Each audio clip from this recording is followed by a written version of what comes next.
નમસ્કાર વિદ્યાર્થી મિત્રો, welcome to my YouTube channel. PSC પરીક્ષાની અંદર 26/4/2025 રોજ પરીક્ષા છે. તેની અંદર આપણે મિત્રો તમારો પહેલો વિભાગ જે છે એ 30 માર્કમાં પૂછાવાનો છે, ઓનલી ફોર ભાષા. ભાષાની અંદર પણ એક જ વિષય, કયો વિષય તમારે તૈયાર કરવાનો છે મિત્રો? ગુજરાતી. ખાસ એસએસઈની પરીક્ષા પણ જે છે એની અંદર પણ ભાષા તરીકે ગુજરાતી એક જ વિષય તમારે તૈયાર કરવાનો છે, બરાબર. પીએસસીમાં પણ તમારે મિત્રો ગુજરાતી એક જ વિષય તૈયાર કરવાનો છે, જે સંપૂર્ણ પહેલું અને બીજું સૂત્ર બંને, જેમાં આપણે એક ભાગ કાલે આપણે જોયો મિત્રો 1 થી 13 નંબરનું ચેપ્ટર. આજે આપણે જોવાનું છે મિત્રો પ્રકરણ નંબર 14 થી 25, બરાબર. કેવા કેવા પ્રકારના પ્રશ્નો પૂછાય છે, 15 માર્કની ટેસ્ટ જે છે, તો 15 પ્રશ્નો આપણે વ્યવસ્થિત રીતે સમજૂતી સાથે જોવાના છે. ચર્ચા કરીએ મિત્રો પ્રથમ પ્રશ્નથી કે નીચેના વાક્યમાં યોગ્ય વિરામચિહ્ન વાળું વાક્ય શોધો. યોગ્ય વિરામચિહ્ન વાળું વાક્ય હોય એ આપણે ગોતવાનું છે. બીજી છોકરીઓ કેવી ગમત કરશે, ગીતો ગાશે. પાર્થે તરત પૂછ્યું, હે મામા, એમાં ઈંડા હશે? પાપક નામ શું ખોટું છે? તો અહીંયા જે છે મિત્રો તમને પ્રશ્નાર્થ ચિહ્ન આવવું જોઈએ. પ્રશ્નાર્થ ચિહ્ન નથી. પાપક નામ શું ખોટું છે, આ એક પ્રશ્નાર્થ ચિહ્ન. તો ના પ્રશ્નાર્થ ચિહ્ન નથી એટલે આ તો આવશે જ નહીં. વજ્યા બે, તો આમાં ઓપ્શન આવશે મિત્રો એ અને બી બંને આવવાના છે. એ બંને કેવા છે? સાચા છે, બરોબર. વિરામ ચિહ્ન યોગ્ય જગ્યા પર મૂકેલા છે. એના પછી આપણે 2 નંબરનો પ્રશ્ન જોઈએ કે ભાઈ નીચે આપેલ શબ્દોને શબ્દકોશના ક્રમ પ્રમાણે તમારે ગોઠવવાના છે. પ્રથા, શંખ, હાંડવો, માણસ, ફળ પ્રાપ્તિ, બરોબર. આ બધાને તમારે શબ્દકોશના ક્રમમાં ગોઠવવાના છે. તો સૌથી પહેલાં આવશે મિત્રો પ્રથા આવશે. શું આવશે? પ્રથા. એના પછી આવશે મિત્રો તમારે ફળ પ્રાપ્તિ, બરોબર, અને માણસ, શંખ અને હાંડવ. આ ઓપ્શન બી જોવામાં આવશે. આવી રીતે તમારે શબ્દકોશના ક્રમમાં ગોઠવવાનું છે. તમારે શીખી લેવાનું કેવી રીતે ગોઠવવાનું છે, બરોબર. એના પછી નેક્સ્ટ 3 નંબરનો પ્રશ્ન કે નીચેનામાંથી કઈ જોડી સાચી છે તે તમારે લખવાનું છે. જોડણી સાચી છે એ આપણે લખવાનું છે. જોડણી. લીટર, પછી ધૃષ્ટદ્યુમ્ન, અભિમન્યુ, વિકલ્પ એ અને બી બંને. તો આમાં તમારો જવાબ આવશે મિત્રો વિકલ્પ એ અને બી બંને. અભિમન્યુ જે છે મિત્રો એ ખોટું છે, અભિ આમ આવે, બરાબર. લીટર સાચું છે અને ધૃષ્ટદ્યુમ્ન એ પણ સાચું છે, એટલે વિકલ્પ એ અને બી બંને આવશે. એના પછી પ્રશ્ન નંબર 4, નીચેનામાંથી રૂઢિપ્રયોગ માટે અસંગત જોડ કઈ છે એ આપણે ગોતવાની છે. પૂળો મૂકવો એટલે કે નાશ કરવો. આંખ ઉઘડવી એટલે કે સમજવું. ટાઢા પડવું એટલે ધીરજ રાખવી. અભિમાન ઓગળી જવું એટલે કે બીજા સામે ઝૂકી જવું. ના, અભિમાન ઓગળી જવું એટલે આપણી પાસે જે આપણું અભિમાન હતું એ ઓગળી ગયું, આપણાથી કામ ન પડે. બીજા સામે ઝૂકવાની વાત આમાં આવે નહીં. એટલે આ મિત્રો ઓપ્શન ડી જવાબ આવશે. આ અસંગત જોડી છે, બરોબર. એના પછી 5 નંબરનો પ્રશ્ન, બહુ સરસ પ્રશ્ન છે કે ભાઈ હું ઉત્તરાયણના દિવસે પક્ષીઓ ઉડતા હશે, અહીંયા પક્ષીઓ રાખવાનું છે. પક્ષીઓ ઉડતા હશે ત્યાં સુધી પતંગ નહીં ચકાવું. એટલે કે પક્ષીઓ જ્યાં સુધી આકાશની અંદર ઉડે ત્યાં સુધી પતંગ ચકાવવાનો નથી. તો એ એક શું છે? કરુણા, ડર, નિરાશા કે આશ્ચર્ય. તો એ એક પ્રકારની મિત્રો એના પ્રત્યે કરુણા છે કે ભાઈ પક્ષીઓને કોઈ નુકસાન ન થવું જોઈએ, એટલે એને દયા ભાવના છે, કરુણા છે એના પ્રત્યે. એટલે અહીંયા કરુણા તમારો જવાબ આવશે. ચાલો એના પછી આપણે આગળ જઈએ મિત્રો 6 નંબરના પ્રશ્નની અંદર. 6 નંબરનો પ્રશ્ન, નીચે આપેલ વાક્ય કોણ બોલે છે એ આપણે જોવાનું છે. હાથી ભૈયા તને આ શું સૂઝ્યું? આ કોણ બોલે છે? તો આ બોલે છે મિત્રો કરુણાશંકર બોલે છે. આ તમારા ગુજરાતીના પ્રશ્નો છે મિત્રો, એની બહારનો કોઈ પ્રશ્ન છે નહીં, બરોબર. ચાલો એના પછી નેક્સ્ટ 7 નંબરનો પ્રશ્ન, શ્રી કૃષ્ણ શિબિરના દ્વારમાં જ શાંત, નિશ્ચલ, ખાલી જગ્યામાં યોગ્ય વિકલ્પ પસંદ કરી વાક્ય પૂર્ણ કરવાનું છે. તો શ્રી કૃષ્ણ શિબિરના દ્વારમાં જ શાંત નિશ્ચલ ઊભા રહ્યા, બરાબર. ઓપ્શન બી જવાબ આવશે. તમે બધા પાઠ વાંચો એટલે તમને ખબર પડી જશે. એના પછી સરસ મજાનો પ્રશ્ન 8 નંબરનો, મામાને ખબર હોંશભેર પાર્થે આ આપ્યા. એટલે આવું તમને આડાહળું આપેલું છે, 1 2 3 4 5. તમારે એને યોગ્ય અર્થસભર વાક્ય આપણે એને બનાવવાનું છે, ક્રમમાં ગોઠવતું જવાનું. તો સૌ પ્રથમ આવશે કે પાર્થે, પેલા પાર્થ આવશે. પાર્થે આ, એના પછી ખબર મામાને હોંશભેર આપ્યા. તો તમે વિચાર કરો.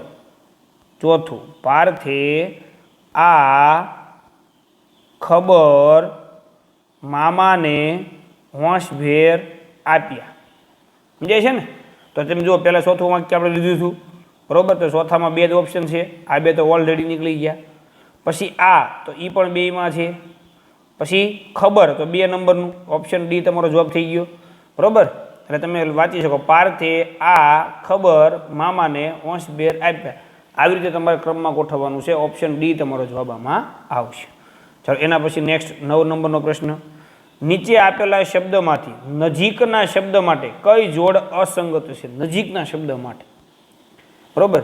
તો રઢ, હઠ, બપૈયો તો ચાતક, ભણી તો નજીક. આ નજીકના શબ્દ માટે ભણી એ નજીક, એના માટે જોડ કેવી છે મિત્રો? અસંગત. બાકી ખંભા તો ખભા, બરાબર? એ બધું સાચું છે. એના પછી નેક્સ્ટ 10 નંબરનો પ્રશ્ન. વાઢ કાનને આવ્યા સાન કહેવતનો અર્થ આપો. લ્યો, વાઢ કાનને આવ્યા સાન. કાનમાં સરખું ન સમજાય પણ બોલવું, એ નો આવે. અનુભવે બધું સમજાય. વાઢ કાન અને આવ્યા સાન, એટલે કે અનુભવ થાય ને ત્યારે તમને બધી વસ્તુ સમજાય. એના વગર બધી વસ્તુ ખોટી. સમય આવે માણસને પોતાની વાત સમજ પડી જાય, એ તો વસ્તુ અલગ છે. ખુશ, ખૂબ ગુસ્સે થઈ પછી શાંત થવું, એ પણ બધું અલગ. અનુભવ થાય ને ત્યારે જ માણસ શીખે કે ખરેખર સારું આ ન કરાય, બરાબર? એના પછી 11 નંબરનો પ્રશ્ન. તમને અહીંયા મિત્રો સરસ મજાનો ફકરો આપેલો છે. ફકરો વાંચી અને પછી તમારે નીચેના પ્રશ્નોના તમારે જવાબ દેવાના છે, બરાબર? ફકરાનું તમે વાંચન કરી શકો. આપણું અવકાશયાન, બરાબર, મંગળ ગ્રહ પર ઉતર્યું. પૃથ્વી પરના કંટ્રોલ સેન્ટરના વિજ્ઞાનીઓ રાજી થઈ ગયા. યાનમાંથી એક રોબોટ મંગળની ધરતી પર ઉતર્યો. ત્યાં નજીકમાં એક ઝરણું હતું. ઝરણાનો ફોટો આવે તે રીતે રોબોટ ઊભો રહ્યો. તેણે ત્યાંની પાણી અને માટીના નમૂના લીધા. ત્યાંની જમીન અને પીળા રંગના ફૂલ છોડ લહેરાઈ રહેલા. ત્યાં કાળા સફેદ રંગના પક્ષીઓ જેઓ ઊંચે નીચે થઈ રહ્યા હતા. રોબોટ વાતાવરણનું તાપમાન માપ્યું. દૂર ડુંગરા જેવું દેખાતું હતું. કેમેરાનો ટેલિસ્કોપ મોડ ઓન કરી રોબોટે તે ફોટા લીધા. આ બધી વાતનું રોબોટ લાઈવ ટેલિકાસ્ટ કરતો હતો. બીજી સેકન્ડે તે બધું કમાન્ડ સેન્ટરના સ્ક્રીન પર દેખાતું હતું. આવી રીતે તમારે મિત્રો ફકરો વાંચવાનો અને પછી તમને નીચે આપેલો છે પ્રશ્ન આપણે જોઈએ કે ભાઈ 11 નંબરનો પ્રશ્ન જે છે શું કહે છે? તો કે મંગળ ગ્રહ ઉપરથી કઈ વસ્તુના નમૂના લેવામાં આવ્યા? કઈ વસ્તુના નમૂના લેવામાં આવ્યા? તો નમૂના જે છે મિત્રો એ પાણી અને માટીના નમૂના લેવામાં આવ્યા હતા. ઝરણાનું પાણી, મોબાઈલ, ફૂલછોડ પાણી. તો અહીંયા તમને જો મિત્રો આપેલું છે ક્યાંના નમૂના લેવામાં આવ્યા હતા? કે પાણી અને માટીના નમૂના લીધા. આવી રીતે તમારા ફકરામાંથી પ્રશ્ન ગોતવાના છે. એવો પણ પ્રશ્ન પૂછાવાના છે. 12 નંબરનો પ્રશ્ન. મંગળ પર જઈને રોબોટ કયું કાર્ય કર્યું? મંગળ ઉપર જઈને. તો મંગળ ઉપર જઈને મિત્રો એને તાપમાન પણ માપ્યું અને ફોટા પણ લીધા. નિરીક્ષણ કર્યું નહોતું એટલે ઓપ્શન બી અને સી બંને તમારો જવાબ આવશે, બરાબર? જે તમને અહીંયા ફકરાની અંદર પણ તમને આપેલું છે કે રોબોટે વાતાવરણનું તાપમાન માપ્યું હતું અને ફોટા પણ એને લીધા હતા. એના પછી નેક્સ્ટ અહીંયા તમને મિત્રો એક સરસ મજાનું જાહેરાત આપેલી છે. એ જાહેરાતને તમારે વાંચી અને પછી તમને નીચે આપેલા પ્રશ્નોના તમારે જવાબ દેવાના છે. તો તમે જાહેરાત ઉપરથી તમે જોઈ શકો છો મિત્રો કે રક્તદાન કરો, જીવન બચાવો, રક્તદાન શિબિર.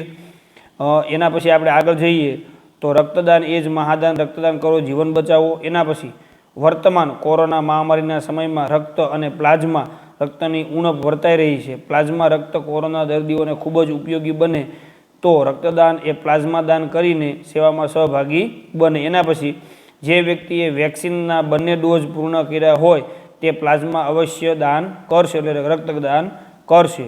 એના પછી વેક્સિન લેનાર 15 દિવસ પછી જ રક્તદાન કરી શકશે. રજિસ્ટ્રેશન કરવા માટેનો સંપર્ક, એનો સમય, એનું સ્થળ અને એના આયોજક કોણ છે, આ બધી વસ્તુઓ તમારે જાહેરાતની અંદર વાંચવાની છે. પછી તમારે નીચેના પ્રશ્નોના તમારે જવાબ દેવાના છે. તો જોઈએ આપણે મિત્રો 13 નંબરનો પ્રશ્ન કે ભાઈ આપેલ જાહેરાતમાં રક્તદાન સમય ક્યારે છે?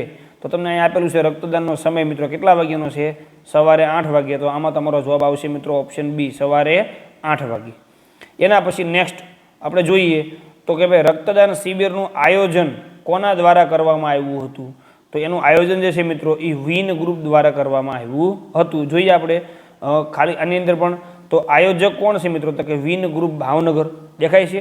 તો એવી રીતે તમારે મિત્રો ફકરાના આધારે આવી જાહેરાતના આધારે તમારે પ્રશ્નોના જવાબ દેવાના છે.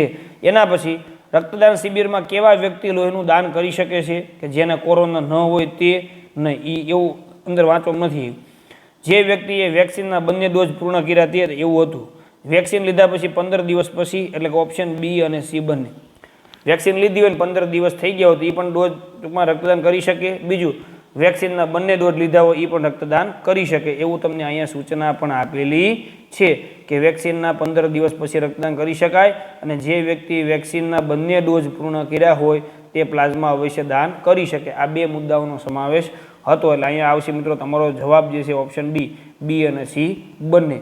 તો આ હતું મિત્રો પીએસસી પરીક્ષાનું આપણે ભાષા, બરાબર, જે તમારું ગુજરાતી પૂછાવાનું છે તેની 15 માર્કની નાની અમથી ટેસ્ટ પેપર હતું. એટલે આપણે આવા બે ભાષાના પેપર જોયા. એટલે આમ ધીમે ધીમે મિત્રો આપણે અલગ અલગ બધા વિષયના આપણે મિત્રો પ્રશ્નો જોવાના છે. ભાષા 30 માર્કમાં પૂછાય. એના પછી હવે મિત્રો સામાન્ય જ્ઞાન જોવાનું છે, એ પણ 30 માર્કમાં પૂછાય.